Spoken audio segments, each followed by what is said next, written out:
Selamat datang kembali di Surga Channel. Pada kesempatan ini kita akan membahas tentang sebuah pidato, contoh pidato dengan menggunakan intonasi yang menarik dengan judul asal muasal narkotika.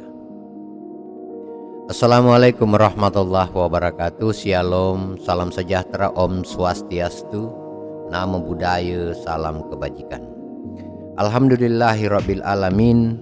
Wassalatu wassalamu ala asrafil anbiya'i wal mursalin Sayyidina wa maulana Muhammadin wa ala ali wa sahbihi ajma'in, amma ba'du. Yang terhormat Bapak Kepala Sekolah bersama para Wakil Kepala Sekolah, yang kami hormati para Bapak dan Ibu Guru, yang kami hormati juri lomba pidato, yang kami banggakan seluruh peserta lomba. Alhamdulillah, hanya kepada Allah kita mengucapkan syukur karena hari ini kita masih sempat bersama dalam suasana kegiatan lomba ini. Semua karena Allah masih memberi kita kesempatan dan kekuatan.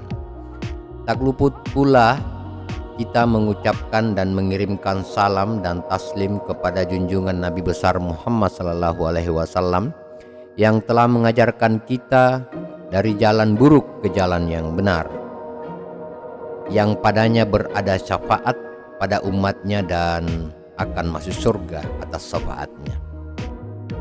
Bapak, Ibu, dan rekan sekalian yang kami banggakan, izinkan saya hari ini membawakan pidato dengan judul asal muasal narkotika. Apa itu narkoba? Narkoba adalah singkatan dari narkotika, psikotropika, dan obat terlarang. Selain narkoba, istilah lain yang diperkenalkan khususnya oleh Kementerian Kesehatan Republik Indonesia adalah NAPSA, yang merupakan singkatan dari narkotika, psikotropika, dan zat adiktif. Bagaimana sejarah dan asal muasalnya? Para hadirin yang berbahagia, sebelum sampai ke daerah ini, Semarang, dan juga kota-kota lainnya di Indonesia, maka tentu kita akan mengetahui bagaimana sejarah perjalanannya. Narkotika merupakan bahasa Yunani yang bermakna berhayal maupun mabuk. Dulu penggunaannya bukan sesuatu yang dilarang. Bahkan narkotika ini menjadi kebutuhan dokter saat melakukan operasi. Dulu namanya adalah Hulgil, bahasa Sumeria atau Samaria, sebuah daerah yang ada di sebelah utara. Samaria berbatasan dengan lembah Esdraelon dan daerah Israel. Di sebelah timur dengan sungai Yordan, di sebelah barat dengan pegunungan Karmel di bagian utara, dan di daerah barat ada dataran Saron.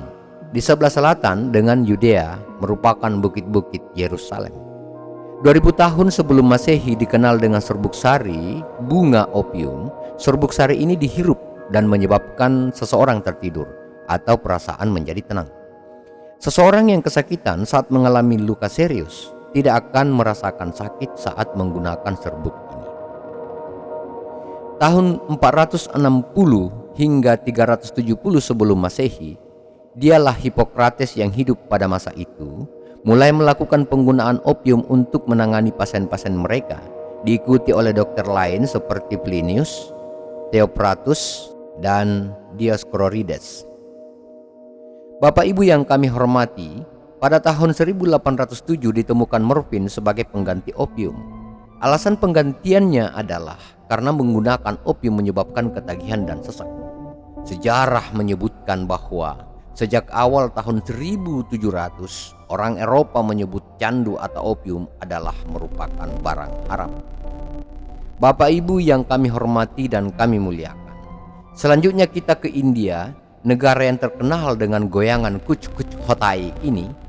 Di India dan Persia, candu diperkenalkan oleh Alexander the Great pada tahun 330 sebelum Masehi. Candu ini digunakan untuk bumbu masakan atau dengan mencampur pada herbal yang bertujuan untuk relaksasi. Dalam perkembangannya, narkotika atau opium tidak cukup dengan dihirup atau dimakan sebagaimana di Persia dan India. Dr. Alexander Wood mengubah cara penggunaan morfin dengan cara injeksi, merekayasa efektivitas penggunaan dengan injeksi yang langsung ke darah dan efektif hingga 3 kali lipat. Namun, ketagihan ternyata tidak reda. Hingga tahun 1874, peneliti yang bernama C.R. Wright dengan ilmu kimia merubah struktur senyawa kimia morfin dengan tujuan menekan agar tidak terjadi ketagihan yang kini kita kenal dengan sintesis heroin atau putau. Adapun putau adalah hasil dari pemanasan morfin. Pasar gelap narkotika. Hingga pada abad ke-19, narkotika tersebar ke seluruh daratan Eropa. Perang Dunia Pertama penggunaannya meningkat untuk para tentara Inggris, walhasil menyebabkan para veteran ini kecanduan. Hingga pemerintah Inggris pada tahun 1878 mengeluarkan aturan pelarangan penggunaan opium. Disusul Amerika Serikat pada tahun 1923 juga menganggap ini sebagai barang terlarang, namun pembeli masih bisa membeli di Chinatown, New York, Amerika Serikat. Hingga saat ini, Eropa dan dunia tidak mampu mengendalikan peredarannya. Benarkah narkotika adalah bisnis para elit di negara-negara tertentu? Bagaimana bisa sampai ke Indonesia?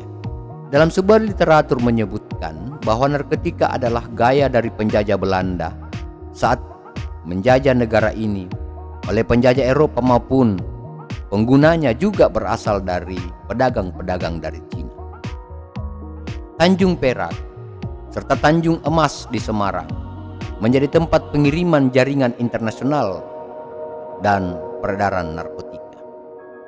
Bapak Ibu yang kami hormati, kami muliakan, dan kami banggakan, sehingga kita sampai pada sebuah kesimpulan: narkotika bukanlah warisan nenek moyang dan bukan tumbuhan dari Negara Kesatuan Republik Indonesia yang saat ini telah merusak generasi bangsa Indonesia. Hai orang-orang yang beriman, janganlah kamu saling memakan harta sesamamu dengan jalan yang batil, kecuali jalan perniagaan yang berlaku dengan suka sama suka di antara kamu. Dan janganlah kamu membunuh dirimu, sesungguhnya Allah adalah Maha Penyayang kepadamu. Surah An-Nisa ayat 29. Demikian pidato tentang narkoba dan sejarah perjalanan narkoba ini secara singkat. Wabillahi taufik wal hidayah. Wassalamualaikum warahmatullahi wabarakatuh. Terima kasih atas subscribe-nya. Terima kasih atas dukungan dan atensi Anda semua. Jangan lupa untuk memberikan saran dan kritik untuk perbaikan video-video kami ke depan. Wassalamualaikum warahmatullahi wabarakatuh.